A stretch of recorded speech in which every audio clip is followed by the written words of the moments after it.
All right, welcome. This session is going to be about doing a brisket from end to end on the big green egg. So first of all, inventory of supplies. You need a brisket. I get my brisket from either the grocery store or from Costco or Sam's. A nice layer of fat on it, but nothing too crazy. This one came trimmed. You can get them untrimmed and trim them yourself, but this is a pretty small one. This is 8.5 pounds. I recommend anything from 7 pounds to 15 pounds for the big green egg. And then you can use your own rub, or you can make your own. I prefer to make my own. I've done it and modified the recipe after many years, but my recipe is pretty simple. It's onion powder, smoked paprika, cayenne pepper, minced garlic, parsley, garlic powder, chili powder, salt, and pepper. And if you click on the link below the video, that has the exact amounts of what to put what. Basically, all you do is get yourself a bowl and mix it all together, and you've got your rub. So you always want to put the rub on a brisket at least 12 hours prior to smoking it. So let it sit in the refrigerator overnight, let the marinade rub in. And the process on the rub is pretty simple. You want a bowl of water handy, and I'll show you why in a second. And you rub, and then plain old Frenchie's mustard. The mustard is an adhesive. Some people prefer olive oil. Some people prefer mustard. I prefer mustard. You can't taste it, and it seems to put a better gristle on the outside of the brisket when it's done, and you'll see that during the video at the end. But the first step is to basically, you can start on whatever side you want. I'll start on the back. A nice little layer of mustard there. You just rub that in with your hands. You're just trying to create basically an even layer of mustard all around the brisket. And remember, it's not for flavor. The only thing this mustard does is adds a layer to it so the rub will stick better. And you can put more on there.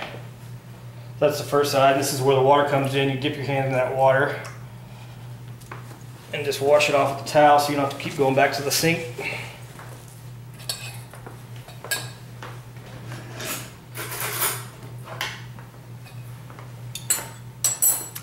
Now you just start with the rub. If you have an old container, I prefer to, if you have something like this, you could just dump it in there and then sprinkle it on yourself. Another way to do it is just like this, the manual way. So you want to be pretty generous with this stuff. And when you make this rub, if you do use this rub, it's got a lot of cayenne pepper in it, and you'll think that's going to be way too hot. But when you're smoking a brisket for this long, you'd be surprised. A lot of that heat leaves the brisket, and you get a little bite at the end, but you don't taste much of that cayenne. It's just real bold flavored brisket. So you want to put it on there to where you just kind of pat it in, rub it in. You don't really want to rub it in because it'll get a mess, but just pat it in there until there's no more mustard. And then what you want to do is around these sides, be generous with it. Pat it in there.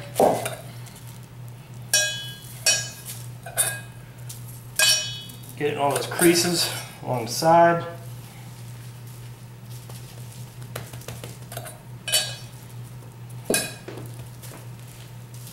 Alright, this is the first side. And then this is a fat side. You're going to smoke this brisket, any brisket. I don't care if you do it in the oven or on the grill or on a big green egg or a traditional smoker, but you're going to smoke it with the fat side up, just like this. What that does is the fat, as it melts, drips down to the meat and gives it much more flavor.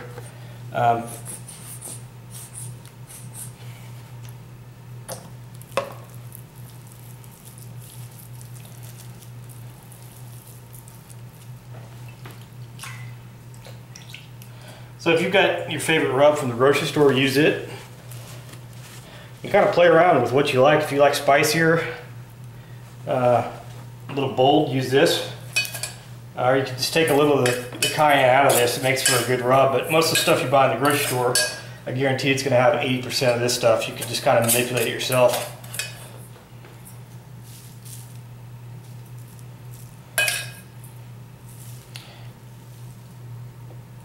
As a rule of thumb, you're going to smoke your brisket at between 200 and 225. I like to keep it on the 200 end if you can, if you have time. But 225 at the most. If you do it at a piece of meat at 225, you're looking at roughly a rule of an hour and a half a pound. So, you know, if you've got a 10-pound brisket, that's going to take you 15 hours. This is an 8-pound brisket. So the smaller pieces of meat tend to cook a little faster. So this is an 8-pound brisket. I'll probably have it on there 12 hours at the most, probably more on the lines of 10 hours.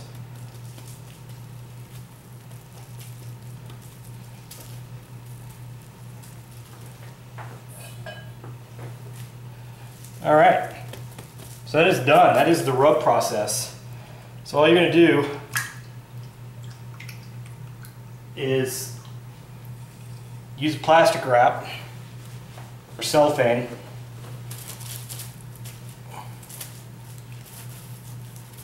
You're just going to wrap it up.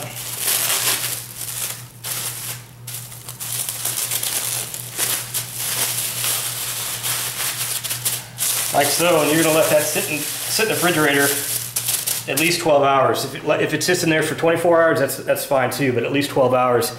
Let that flavor really start to soak in. We'll see you tomorrow. All right, good morning. So the first thing to do when I come to light my fire is set up the firebox like I have here, but I also take the meat out and let it rest. So it's inside right now, resting on the counter, and you want to try to get it to room temperature before you put it on the grill, just so it adds tenderness. But it's time to light the big green egg and get it ready for smoking. So you'll see I've got the vent is fully open, and then inside here I've got it layered with oak. I prefer oak and lump charcoal for my brisket.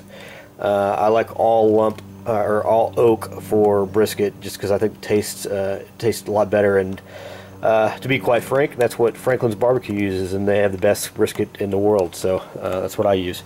So if you see in here, I've got it layered. I basically kind of do this with a triangle of oak, and then I'll put a layer of the lump charcoal, and that's all the way down to the bottom. So if you see down here, there's another layer.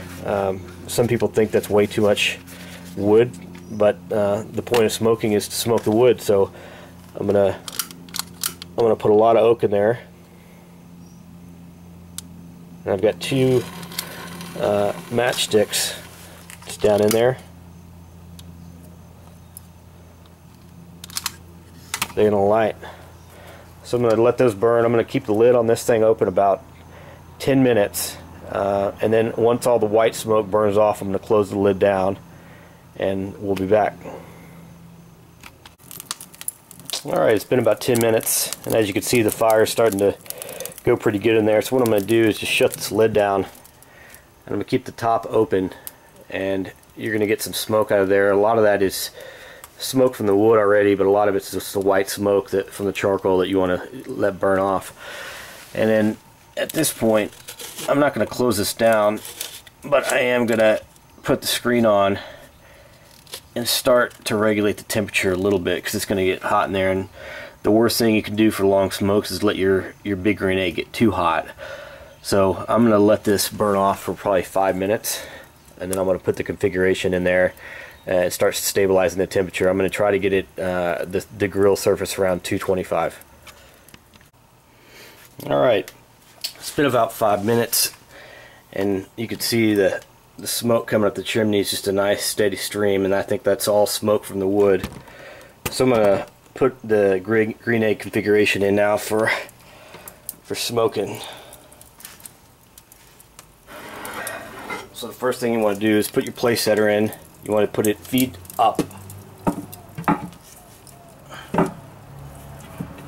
And and I've said this before on the other videos, but I always put this foot in the back here, because the airflow comes in through the back of this big green egg, and the back of this is always hotter. So if you put this table with this foot here, the heat is dispersed around this instead. Now the second step I do, and this isn't required, but I get a water pan and put it in here and fill that with water. I do that mainly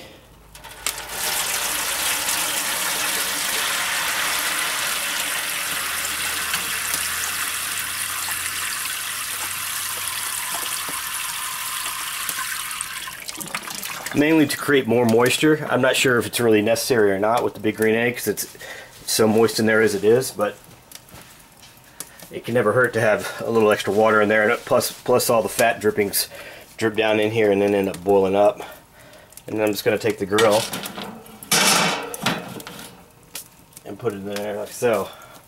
So one of the handiest tools I have is this Thermoworks, and it's got two lines. One of the lines is the probe for the meat, and the other line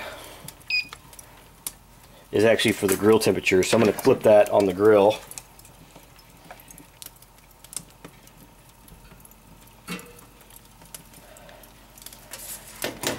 And then I'm going to shut this down. And I'm going to put this cap on.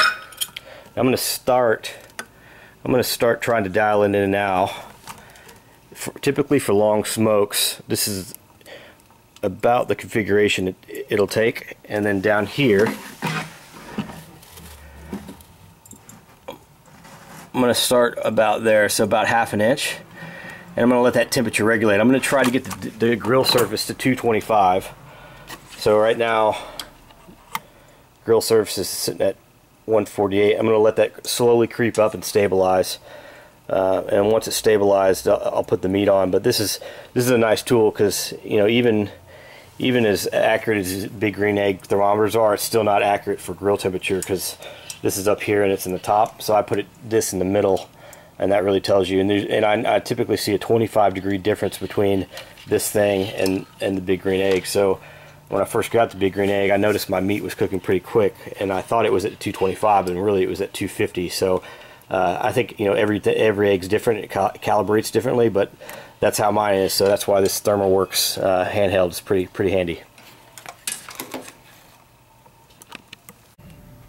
Alright, it's been about 45 minutes since I lit the first match in there, and as you can see, my grill temps are right about 185, and then on the big green egg it's sitting about 160, so it's about 25 degrees difference. But you can see I'm getting a nice stream of smoke out of there. Anytime it's over 175, I think it's safe to put the meat on.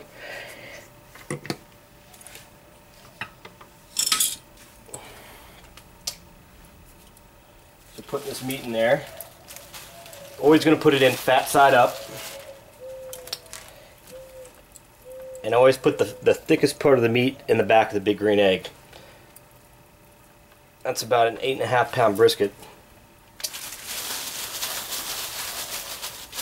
That's step one. Step two is you want to get your temperature probe.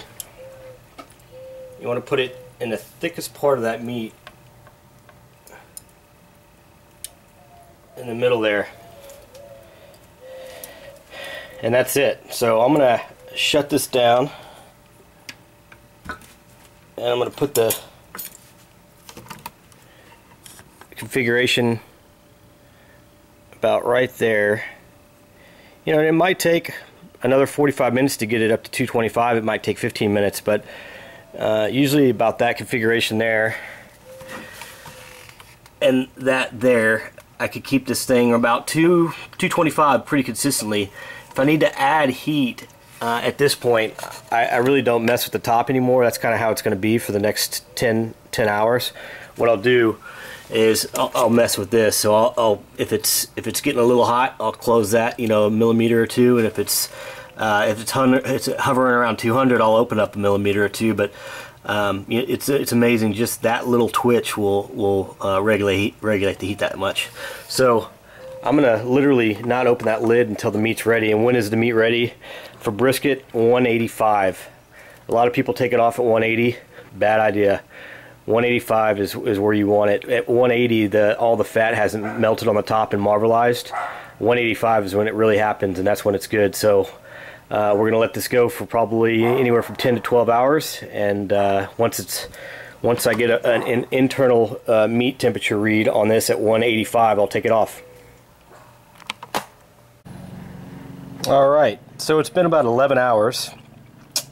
And as you can see, the meat temperature was just at 185. It went back down to 183.5, but that is ready to go. So this is the first time I've opened this lid since we spoke last. So let's see how it looks. That is just about perfect.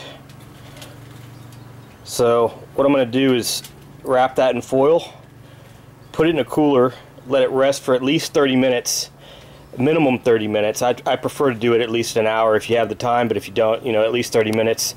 That lets all the juices settle and it'll make it more tender and flavorful. So I'll wrap it in tin foil, just right here, and then I'll put it in a cooler and let it rest for a good hour for me today, and that's how you do it.